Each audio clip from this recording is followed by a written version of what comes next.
Hello friends, welcome to all. आज मैं आपके लिए जो वीडियो लेकर आ रहा हूँ, देखिए म्यूचुअल फंड ने यहाँ पे 31,000 करोड़ फ्रीज कर दिए। जरा सोचिए कि किस तरीके से आजकल की डेट में जो पैनिक की सिचुएशन लोगों को देखने को मिल रही है, तो वहाँ पे लोग म्यूचुअल फंड से भी पैसा निकाल रहे हैं। जब पैसा निकाल रहे हैं तो यहाँ पे एक म्यूचुअल फंड हाउस ने आज 31,000 करोड़ जो है फ्रीज कर दिए। आज की डेट में आपने देखा होगा HDFC AMC, Nippon life AMC बहुत तगड़े तरीके से गिरे थे। उनके पीछे एक कारण ये भी है। जरा देखिए क्या कुछ हुआ। फ्रैंकलिन टेम्पटन म्यूचुअल फंड आज की डेट में ऑलमोस्ट 31,000 करोड़ के एसेट्स जो है वो यहाँ पे फ्रीज कर दिए गए। अब आप कहोगे मतलब क्यों किए फ्रीज? वो देखिए, significant reduction in liquidity and higher redemption. ये पॉइंट याद रखें, हायर रिडेम्पशन, समझ रहे हो कि लोग फटाफट जो भी बचा हुआ माल है वो कह रहे हैं भाई निकालो यार, बैंक में डालो, पैसे में डालो। ये है has led the bear the problems with Indian debt paper specially sectors which the fund houses has huge exposure. किन किन सेक्टर में ह्यूज एक्सपोजर था? जरा देखिए, जरा समझिए ये तार कहां कहां जुड़े हो सकते हैं। इस बीच जो भी ये फंड्स यहाँ पे फ्रीज किए गए हैं उनका 14,564 करोड़ एनबीएफसी, समझ रहे हो आप, एनबीएफसी। यहाँ पे जब तलवार लटकती है ना इन लिक्विडिटी के टाइम पे, तो ये एनबीएफसी पे बहुत ज्यादा लटकती है। आपने देखा होगा 2018 में जब गिरावट आई थी, आईएलएंडएफएस की सिचुएशन आई थी, उस टाइम पे क्या हुआ था? बजाज फाइनेंस जैसे शेयर इतनी तेजी से गिरे थे और अभी भी उसी तरीके से हो रहा है। 14,514 करोड़ का एक्सपोजर जो है एनबीएफसी से है। 5,532 करोड़ का एक्सपोजर पावर सेक्टर से है। ये 31,000 करोड़ की जो बात हो रही है यहाँ पे। 3,480 करोड़ का जो एक्सपोजर है वो इंफ्रास्ट्रक्चर से है, रियलिटी से है। एक कंबाइंड जो एक्सपोजर ये देखिए कितना है, 23,567 करोड़। देखिए ओवरऑल अगर आप देखा जाए तो 76.41% of total wealth under freeze as पर ये जो डाटा है अकॉर्ड फिनटेक के द्वारा। ये मैं economicstime.com से पढ़ के आपको बता रहा हूँ ताकि आपको ये लगे कि हाँ ये श्योरिटी है कि कहीं से जेन्युइन इन्फॉर्मेशन यहाँ पे आई है। देखिए फ्रैंकलिन टेम्पटन म्यूचुअल फंड, इसने इतने ज़्यादा पैसे यहाँ पे जो है वो अपने जो है फ्रीज कर दिया। अब देखिए लोग तो पैसे निकालेंगे, जब डर का माहौल होता तो इसी तरीके से पैसा निकाला जाता है। और इसके चक्कर में आपने देखा होगा बाकी म्यूचुअल फंड हाउसेस की भी हालत खराब है। जैसे आज आपने देखा बजाज फाइनेंस एकदम धड़ाम से गिरा, उसी तरीके से आज एचडीएफसी एएमसी और आपका निपॉन लाइफ एसेट मैनेजमेंट बहुत ही ज़बरदस्त तरीके से ये नीचे गिरे। मैं आपको दिखाना चाहता हूँ यहाँ पे देखिए इन दोनों शेयर्स को। सबसे पहले हम बात करेंगे निपॉन लाइफ की। आज की डेट में 17% तक ये शेयर गिर गया। 17% काफ़ी होता है गिरना। इसीलिए मैं आपको कह रहा था कि इस टाइम पे मार्केट में काफ़ी वॉलेटिलिटी है, कुछ भी हो सकता है। फिलहाल जो सेफ साइड है वो है आपके एफएमसीजी और फार्मा। वहां पे भी आपको, इवन वहां पे भी आपको proper stop losses, time to time profit booking आपको करना ही पड़ेगा, क्योंकि अभी की सिचुएशन ठीक नहीं है। नॉर्मली भी जहां जहां भी आपको अप ट्रेंड की नहीं, स्टॉक स्पेसिफिक होके जाइए। जहां नेगेटिविटी दिख रही है वहां से दूरी रहिए, अभी तो ही बढ़िया है। अभी देखिए Nippon life India asset management company, इसकी मैं बात कर रहा हूँ, 17% आज की डेट में गिरा। और यही नहीं, आप अगर ओवरऑल देखा जाए तो 46% की डिलीवरी टोटल देखने को मिली। और अभी मैं इसका चार्ट भी आपको दिखाऊंगा। उसके साथ साथ मैं देखिए एचडीएफसी एएमसी की बात करूंगा, इसमें भी 6 से 7% के आसपास गिरावट देखने को मिली है। 156 से भी नीचे गिरा है। देखिए ओवरऑल डिलीवरी 42% के आसपास की। ओवरऑल अगर मैं बात करूँ दोनों शेयर्स में, टेक्निकल पे फोकस करते हैं पहले। देखिए दोनों शेयर्स में अगर आप देखो, दोनों म्यूचुअल फंड की दो ही कंपनी इंडिया के अंदर लिस्टेड है। ये मंथली चार्ट है निपॉन नाम का, निपॉन। इससे पहले अगर आप देखो कि बिल्कुल पहले ये रिलायंस का था। रिलायंस के बाद फिर ये जब निपॉन के पास कंप्लीटली गया, रिलायंस ने अपने स्टेक बेचा, तो अच्छी पॉजिटिविटी देखने को मिली। जरा देखिए यहाँ पे एक जो पॉइंट मैं आपको दिखाना चाहता हूँ, देखिए ये मंथली चार्ट है, लेकिन मंथली चार्ट का जब करेक्शन यहाँ पे ओवर हुआ, वो आप ध्यान से देखिए। ये करेक्शन ओवरऑल अगर मैं इनको लाइन को ड्रॉ करता हुआ देखूँ तो ये जो मेन रेंज था यहाँ पे करेक्शन जो है ओवर हुआ था। तो ये एंट्री का पॉइंट बहुत ही बढ़िया एंट्री का पॉइंट था, लेकिन बॉटम पे थोड़ा खरीद सकते हो। अब आप देखिए इतना बड़ा जंप आ चुका है, ऑलमोस्ट मान के चलिए 200 रुपये का शेयर 400 रुपये तक गया, और उसके बाद फिर से नीचे इन्हीं लेवल्स पे गिर रहा, और अपने बॉटम पॉइंट के बाद जो रिसेंट फॉल में बॉटम बनाया था उसी के लेवल पे फिर से पहुंचने की पूरी पूरी कोशिश है। ये देखिए इस वीक में कितनी बड़ी गिरावट देखने को मिली।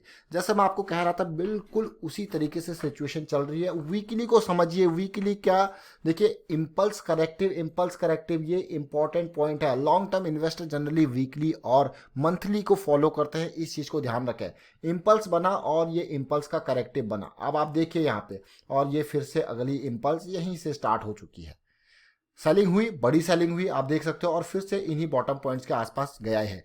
ये पॉइंट टूटने के बाद और नीचे जाने के चांसेस है। जिस तरीके से लोग म्यूचुअल फंड से पैसे निकाल रहे हैं, मुझे लगता है कि अपने ये इन लो लेवल्स पे जाने की जरूर कोशिश करेगा। 120 125 के आसपास, ज़्यादा दूर नहीं है आजकल के टाइम पे, ये ज़्यादा दूर नहीं है मैं कहूँगा। देखिए इम्पल्स करेक्टिव का एक्शन आपको जरूर समझ में आ गया होगा। ये तो हमारा है वीकली चार्ट, लेकिन आप डेली पे आप देख सकते हो इस तरीके से कि, इसीलिए मैं आपको हमेशा कहता हूँ कि क्या कहाँ किस चीज़ को फॉलो करते हैं, जो लॉन्ग टर्म वाले होते हैं वो करते हैं वीकली और मंथली को। इस चीज़ को ध्यान रखें बिल्कुल।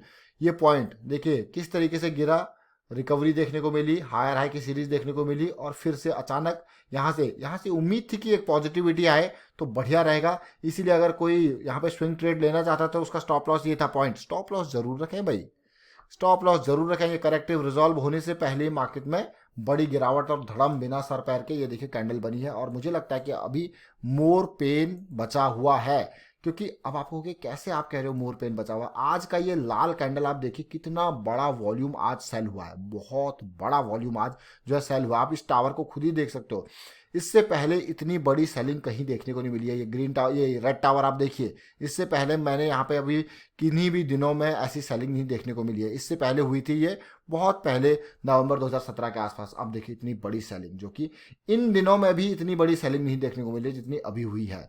तो कहीं ना कहीं खतरे की घंटी जो है वो बड़ी है, जो आपको दिख रही है। यही नहीं, इवन आवरली पे भी आप इसको देख सकते हो, वीकनेस मौजूद है। अब बात करते हैं अगले शेयर की तरफ, जो है HDFC AMC का।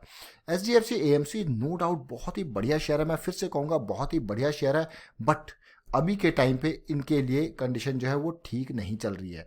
अब आपको कि कैसे ठीक नहीं चल रही है भाई, कहाँ से लोग अभी पैसा बचाने की कोशिश कर रहे हैं, और mutual fund houses and all. अगर ये देखिए HDFC AMC को ही मैं अगर लगा लूँ मंथली चार्ट पे, तो नो डाउट ये शेयर, बहुत सारे लोग कह रहे थे तेजी आ गई, ऊपर चला गया, नीचे चला गया। देखिए लॉन्ग टर्म इन्वेस्टर के लिए मैं फिर से कहूँगा, they only see weekly and monthly chart. आप देख सकते हो यहाँ पे बड़ी गिरावट आई, और ये मंथली चार्ट है। इवन देखिए मंथली चार्ट में पॉजिटिविटी यहाँ पे देखने को मिली जब हायर हाई की सीरीज देखने को मिली। देखिए हायर लो ऑलरेडी था, अब हायर हाई बना यहाँ पे, उसके बाद आप इसमें एंट्री ले सकते थे मंथली पे। मंथली चार्ट रिलायबल होते हैं, काफ़ी रिलायबल होते हैं लॉन्ग टर्म व्यू पर्सपेक्टिव वाले के लिए। आप देखिए वीकली पे आप देख सकते हो, यहाँ पे वीकली पे अब फिर से यहाँ पे देखिए जो है करेक्टिव के बाद इंपल्स बना है। ये ध्यान से देखें, लॉन्ग टर्म वाले जल्दबाजी ना करें, क्योंकि ये बहुत ही खतरनाक सिचुएशन है, और आप अपने पैसे को फंसाए नहीं। ये देखिए वीकली का करेक्टिव रिजॉल्व होता है कंप्लीटली यहाँ पे होता है, तो ये आपका हायर हाई की फॉर्मेशन के बाद एंट्री का पॉइंट है, यानी कि 1500। उसके बाद आप देखिए कहाँ ये शेयर गया। अब देखिए जब गिरावट आई, समझिए ये कंप्लीट पूरा का पूरा मार्केट का मैं आपको डिटेल में बताता हूँ। देखिए इंपल्स करेक्टिव, और फिर से वीकली पे करेक्टिव बना है, और अब ये इंपल्स स्टार्ट हो चुका है 2800 जिसका पीक था, अब ये इंपल्स स्टार्ट हो चुका है वीकली पे। और ये पॉइंट का टूटना काफ़ी इंपॉर्टेंट रहेगा, काफ़ी खतरनाक रहेगा, क्योंकि ये पॉइंट का टूटना इस शेयर को नीचे धकेल सकता है। तो वीकली वाले, लॉन्ग टर्म वाले वीकली पे फोकस करें, और आप वीकली पे देख सकते हो पूरी की पूरी लाल कैंडल ने पिछली कैंडल को ढक लिया है, जिसको कहते हैं बियरिश एनगल्फिंग पैटर्न कैंडलस्टिक में। डेली की बात करते हैं। डेली पे जैसा कि मैं बार बार आपसे कह रहा था कि डेली पे कोई भी मुझे करेक्टिव अभी तक देखने को नहीं मिला। I want a corrective for a strong healthy trend, I need a corrective, और ये करेक्टिव अब जाके देखने को मिला है। ये अगर ये करेक्टिव यहीं पे कहीं पे रिजॉल्व हो जाता है और पॉजिटिविटी आके इस लेवल को पार करता है, तो आप कहोगे कि हाँ trend is reversing on daily time frame. ये देखिए ये करेक्टिव जो बना है, ये अच्छी बात है, ये करेक्टिव बना है, और ये करेक्टिव इस लेवल से ऊपर ही रिजॉल्व हो जाए तो हमारे पास एक हायर लो की फॉर्मेशन हो जाएगी, और फिर ये हायर हाई की तरफ जाने की कोशिश करेगा। देखिए इसीलिए हर टाइम फ्रेम को बिल्कुल बारीकी से देखना जरूरी है, समझना जरूरी है।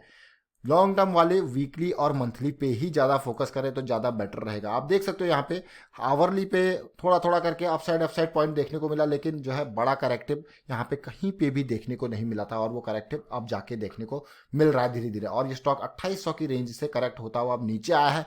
इसीलिए मैं जब भी आपको कहता हूँ कि किसी न किसी, जब ये करेक्टिव्स बनते हैं, एक जो है करेक्टिव के साथ साथ ये देखिए डाउन साइड में भी आपका ये करेक्टिव देखिए, डाउन साइड में भी ये क्या है, this is just a corrective impulse, corrective impulse. सारा गेम मार्केट में इम्पल्स और करेक्टिव्स का ही है, और यही आपको समझना है, यही चीज़ें आपको देखनी है। और हम पहले भी कह रहे थे कि इस लेवल को पार करना काफ़ी इंपॉर्टेंट है। जो लेवल पार गया यहाँ तक पार नहीं हो पाया और वापस शेयर नीचे की तरफ जर्नी है, लेकिन अब इसमें तेजी के लिए करेक्टिव का रिजॉल्व होना काफ़ी ज़रूरी है। और इस तरीके से म्यूचुअल फंड वाले अगर पैसे रिडीम करते रहेंगे तो फिर इनके लिए मुश्किल हो जाएगा। वाइंड अप करता हूँ, वीडियो को शेयर कीजिए, लाइक कीजिए, चैनल सब्सक्राइब कर दीजिए, सब्सक्राइब कर ले, बेल आइकन को प्रेस कर ले, जिससे आपको नोटिफिकेशन आती रहेगी। और टेक्निकल एनालिसिस अगर आपको सीखनी है और अपने एंट्री एग्जिट पॉइंट जो है खुद डिराइव करने हैं कि कैसे मैं एंट्री लूँ, कैसे मैं एग्जिट लूँ, इस तरीके से कहाँ स्टॉप लॉस लगाऊं, तो फिर आपको प्रैक्टिस की जरूरत है। प्रैक्टिस के लिए हमने ऑलरेडी एक सीरीज स्टार्ट कर रखी है टेक्निकल एनालिसिस के, ज्वाइन कर सकते हो। वहाँ पे आपको कोई टिप नहीं दी जाती, बट आपको इस लायक वहाँ पे ट्रेनिंग दी जाती है ताकि आप अच्छे से सीख पाए। और क्या आपको चाहे इंट्राडे हो, लॉन्ग टर्म हो, बिल्कुल आपकी सारी क्वेरीज रिजॉल्व की जाती है। और ज्वाइन कीजिए, मेंबरशिप ज्वाइन बटन पर क्लिक करके। Thank you for watching the video.